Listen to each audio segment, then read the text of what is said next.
ሰበር ዜና በመካከለኛው ምስራቅ ጦርነት እጅግ አስፈሪ መረጃ ከኢራን ተሰምቷል። በጦርነቱ እስካሁን ለአሜሪካና እስራኤል ጥቃቶች እጅ ያልሰጠችው ኢራን ዛሬ ደግሞ አስደንጋጭ ዜናን ለዓለም አሰምታለች። ኢራን የአሜሪካውን ፕሬዝዳንት ዶናልድ ጄ ትራምፕና የእስራኤሉን ጠቅላይ ሚኒስትር ቤንያሚን ኔታንያሁን እንገላቸዋለን፣ ወደ ሲኦልም እንልካቸዋለን ብላለች። የዚህን አስገራሚ ዜና ዝርዝር ይዘናል። በሌላ በኩል በድጋሚ የአሜሪካ የጦር አውሮፕላን በፋርስ ባህረ ሰላጤ ተከስክሷል። አሜሪካ በኢራን ጦርነት ቢያንስ 7 ተዋጊ አውሮፕላኖችን ማጣቷ ተዘግቧል። እንዲሁም ከ350 በላይ የአሜሪካ ወታደሮች ላይ ጉዳት ደርሷል። ከነዚህ ጉዳቶች የተነሳም የአሜሪካ መከላከያ ሚኒስቴር በርካታ ጀነራሎችን ከስራ እያሰናበታቸው ይገኛል። በሌላ በኩል ኢራን በኒውክሌር ኃይል ማመንጫዋ አቅራቢያ ለአራተኛ ጊዜ ጥቃት መፈጸሙን አስታውቃለች። ፕሬዝዳንት ዶናልድ ትራምፕ የ48 ሰዓት የመጨረሻ ማስጠንቀቂያ ሲሰጡ፣ ኢራን በበኩሏ ለአሜሪካ የምድር ጦር ጥቃት ዝግጁ መሆኗንም ገለጸች። ጦርነቱም እንደተባባሰ ቀጥሏል። ጤና ይስጥልን ውድ ተመልካቾቻችን፣ አሁን የተሰሙ ሰበር መረጃዎችን አጠናክረን ይዘንላችሁ መጥተናል። ቀደም ሲል የሰማችሁትንና ሌሎችም ሰበር መረጃዎችን በዝርዝር ይዘናል። አብራችሁን ቆዩ። በቀጣይ ፈጣንና እውነተኛ ሰበር መረጃዎችን ለማግኘት ቻናሉን ሰብስክራይብ በማድረግ የደወል ምልክቷንም በመጫን ቤተሰብ ይሁኑ። ይህንን መረጃ ደግሞ ላይክ በማድረግ ቤተሰብነታችሁን አጠናክሩ። አሁን መረጃዎቹን በዝርዝር እንመለከታለን። እስከ መጨረሻው ድረስ አብራችሁን ቆዩ።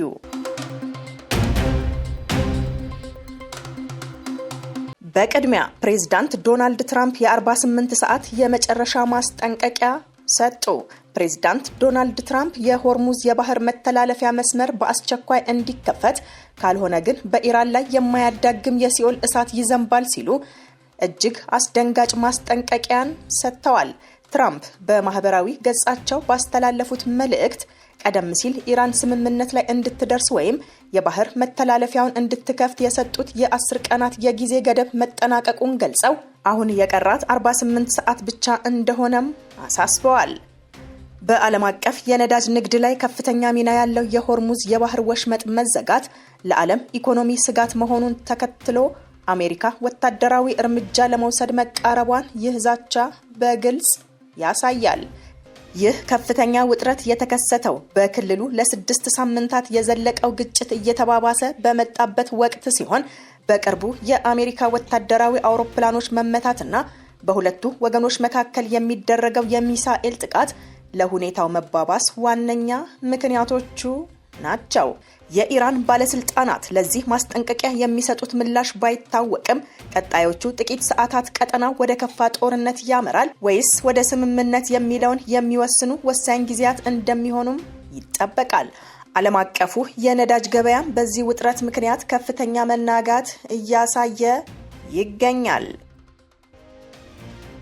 ኢራን በኒውክሌር ኃይል ማመንጫዋ አካባቢ ለአራተኛ ጊዜ ጥቃት መፈጸሙን አስታወቀች። የኢራን አቶሚክ ኢነርጂ ድርጅት የቡሻህር የኒውክሌር ኃይል ማመንጫ አካባቢ ጦርነቱ ከተጀመረ ዛሬ ለአራተኛ ጊዜ ጥቃት እንደደረሰበት አስታወቀ።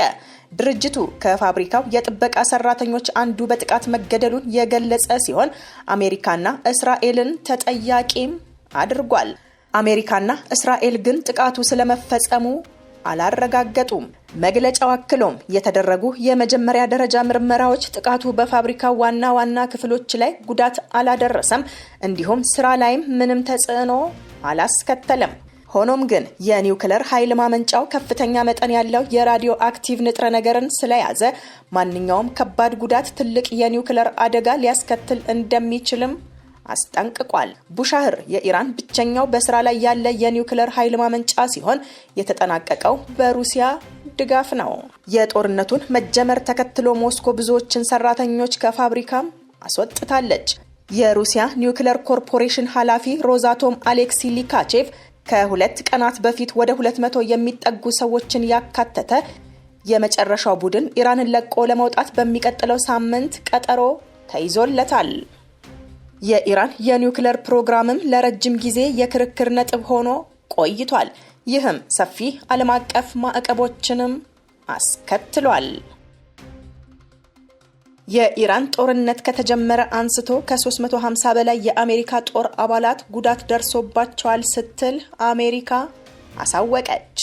አሜሪካና እስራኤል በጋራ በመሆን ኢራን ላይ ጦርነት ከከፈቱበት ዕለት አንስቶ 365 የአሜሪካ ወታደሮች ጉዳት እንደደረሰባቸው ፔንታጎን አስታወቀ። አሜሪካም በዚህ ጦርነት ውስጥ 13 ወታደሮቿ ተገድለውባታል። ጉዳት የደረሰባቸው የአሜሪካ ወታደሮች ከእግረኛ፣ ከባህር ኃይል እንዲሁም ከአየር ኃይል አባላቱ የተውጣጡ መሆናቸውንም የፔንታጎን መረጃ ያሳያል። ሁለተኛው የአሜሪካ የጦር አውሮፕላን በፋርስ ባህረ ሰላጤ ላይ ተከሰከሰ።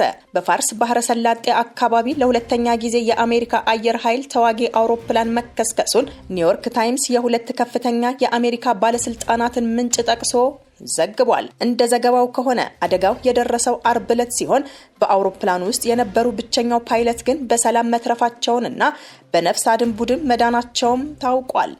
ይህ አደጋ በአጭር ጊዜ ውስጥ በዚሁ ቀጠና የተከሰተ ሁለተኛው የአውሮፕላን መከስከስ አደጋ መሆኑም ስጋትን ፈጥሯል። የሮይተርስ የዜና ምንጭ እንደገለጸውም የአደጋው መንስኤ እስካሁን በግልጽ አልታወቀም። ይሁን እንጂ በስትራቴጂካዊው የፋርስ ባህረ ሰላጤ ቀጠና ውስጥ አሜሪካ የምታደርገው የአየር ላይ እንቅስቃሴና ተከታታይ አደጋዎች የአካባቢውን የጸጥታ ሁኔታና የቴክኒክ ብቃትን ጥያቄ ውስጥ የሚከትም ሆኗል። ባለስልጣናቱ ስለ አደጋው ተጨማሪ መረጃ ከመስጠት ቢቆጠቡም ጉዳዩን በተመለከተ ዝርዝር ምርመራ መጀመሩንም ጠቁመዋል። አሜሪካ በኢራን ጦርነት ቢያንስ 7 ተዋጊ አውሮፕላኖችን ማጣቷን ሲኤንኤን ዘገበ። የአሜሪካ አየር ኃይል ከኢራን ጋር እያደረገ ባለው ጦርነት ቢያንስ 7 አውሮፕላኖችን ማጣቱን ሲኤንኤ ዘግቧል። የቅርብ ጊዜ ጥቃት ባለፈው አርብ በሁለት የተለያዩ አጋጣሚዎች 2 የአሜሪካ ተዋጊ ጀቶች ኤፍ-15 እና ኤ-10 ተመተው መውደቃቸው ታውቋል። ይህም በጦርነቱ የወደሙትን አጠቃላይ የአሜሪካ አውሮፕላኖች ቁጥርም ወደ 7 አድርሶታል። የመጀመሪያው ኪሳራ ጦርነቱ በተጀመረ በጥቂት ቀናት ውስጥ መጋቢት 2 3 ኤፍ-15 ተዋጊ አውሮፕላኖች በኩዌት የአየር መከላከያ ኃይሎች በስህተት ተመተው መውደቃቸውም ይታወሳል። ይህ ክስተት በስህተት በባልደረባ ላይ የተፈጸመ ጥቃት ተብሎም ተዘግቧል። የአውሮፕላን አይነቶች እስካሁን በደረሰው ዘገባ መሰረት የወደሙት አውሮፕላኖች በሙሉ በሰው የሚታዘዙ መሆናቸውም ተገልጿል። የአሜሪካ መከላከያ ሚኒስቴር ፒት ሄግሴት የምድር ጦር ኢታማዦር ሹም የሆኑትን ጀነራል ራንዲ ጆርጅን ጨምሮ ሌሎች 2 ከፍተኛ የጦር ጀነራሎችን ከስልጣን ማባረራቸው የአሜሪካ መከላከያ ባለስልጣናትን ክፉኛ ማስደንገጡን አክሲዮስ ዘገበ። ሚኒስትሩ የወሰዱት ይህ ያልተጠበቀ እርምጃ በባለስልጣናቱ ዘንድ እብደት የተባለ ውሳኔም ሆኗል። ሄግሴትም ለጀነራል ጆርጅ ከስልጣን መነሳት ምንም አይነት ይፋዊ ምክንያት አልሰጡም። ሆኖም ይህ እርምጃ የተወሰደው የአሜሪካ የምድር ጦር በኢራን ላይ ለሚያካሂደው ወታደራዊ ዘመቻ በመካከለኛው ምስራቅ ኃይሉን እያጠናከረ ባለበት ወሳኝና ፈታኝ ወቅት መሆኑ ሁኔታውን ይበልጥ አነጋጋሪም አድርጎታል። ለጉዳዩ ቅርበት ያላቸው 2 ባለስልጣናት ለሚዲያው እንደገለጹት ለኢታማዦር ሹሙ ስንብት ዋነኛ ምክንያት በግለሰቦቹ መካከል የተፈጠረ የባህሪና የአመለካከት አለመጣጣምም ነው። እንደ አክሲዮሲስ ዘገባ ከሆነ የጀነራል ጆርጅ ከስልጣን መነሳት እንዲሁም የምድር ጦር የለውጥና ስልጠና እዝ ኃላፊ የሆኑት ጀነራል ዴቪድ ሆድኔና የምድር ጦር የሃይማኖት አባቶች ኃላፊ የሆኑት ሜጀር ጀነራል ዊሊያም ግሪን መሰናበት በመከላከያ ባለስልጣናት ዘንድ ከፍተኛ ስጋትን ፈጥሯል። አንድ ባለስልጣን የመከላከያ ሚኒስትሩን እርምጃ በተመለከተ ሲናገሩ በጦርነት መሃል ከፍተኛ ጀነራሎችን ማባረር እብደት ነው ብለዋል። ሌላው ባለስልጣን በበኩላቸው ይህ ውሳኔ ጠንካራና በራስ መተማመን ላይ የተመሰረተ አይመስልም ሲሉም ቅሬታቸውን ገልጸዋል። ሶስተኛው ባለስልጣን ለጋዜጣው በሰጡት አስተያየት ለአሜሪካ ጦር ከለላ ለመስጠት ወታደሮችንና ትጥቆችን ወደ ጦርነቱ ቀጠና ለማስገባት ቀን ከሌሊት የሚሰራን ባለ 4 ኮከብ ጀነራል በጦርነት መሃል ከስልጣን ታባረራለህ በማለት የቀድሞውን ኢታማዦር ሹም ስንብት አጥብቀው ተችተዋል። ኢራን ለአሜሪካ የምድር ጦር ጥቃት ዝግጁ መሆኗን ገለጸች። የኢራን ጦር ቃል አቀባይና የጦር አዛዦች ባወጡት መግለጫ አሜሪካ በኢራን ላይ የምድር ወረራ ለማካሄድ የምታደርገውን ማንኛውንም ሙከራ ለመመከት ሙሉ ዝግጁነት እንዳላቸው አስታውቀዋል። የኢራን ጦር ቃል አቀባይ የአሜሪካ የምድር ጦር ኦፕሬሽን እንዲጀመር እየጠበቅን ነው፣ ዳግመኛ በዓለም ላይ ደካማ የምትባለውን ሀገር እንኳን ለመውረር እንዳያስቡ የማይረሳ ትምህርት እናስተምራቸዋለን ሲሉም ዝተዋል። የኢራን ጦር ጠቅላይ አዛዥ በበኩላቸው አሜሪካ የምድር ወረራ ከሞከረች አንድም ወታደር በህይወት ወደ ሀገሩ አይመለስም ሲሉም ማስጠንቀቂያ ሰጥተዋል። ኢራን ዋሽንግተንን ለወረራ እየጋበዘች እንደሆነ የሚገልጹ መረጃዎችም እየወጡ ሲሆን ዓላማውም አሜሪካን ወደ ምድር ውጊያ በማስገባት ከፍተኛ ኪሳራ ለማድረስ እንደሆነም ተነግሯል። የኢራን ፓርላማ አባላት በትራምፕና በኔታንያሁ ላይ የግድያ ዛቻ ሰነዘሩ።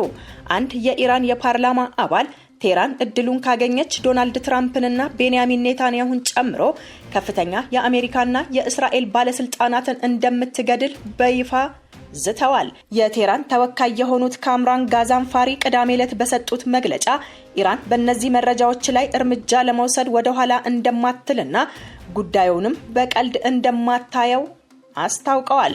ትራምፕን ወይም ሌሎችን ከፍተኛ የአሜሪካና የእስራኤል ባለስልጣናትን ማግኘት በቻልንበት ቦታ ሁሉ ወደ ሲኦል እንልካቸዋለን። በዚህ ጉዳይ ላይ እየቀለድን ወይም ርህራሄ እያሳየን አይደለም ሲሉ ጋዛንፋሪ በቁጣ ተናግረዋል። ውድ ተመልካቾቻችን ለሰዓቱ የተሰሙ ሰበር መረጃዎች ወደ እናንተ ያደረስናቸው ናቸው። በሌላ መረጃ እስከምንገናኝ ቸር ቆዩልን። ሰላም ለዓለማችን ይሁን።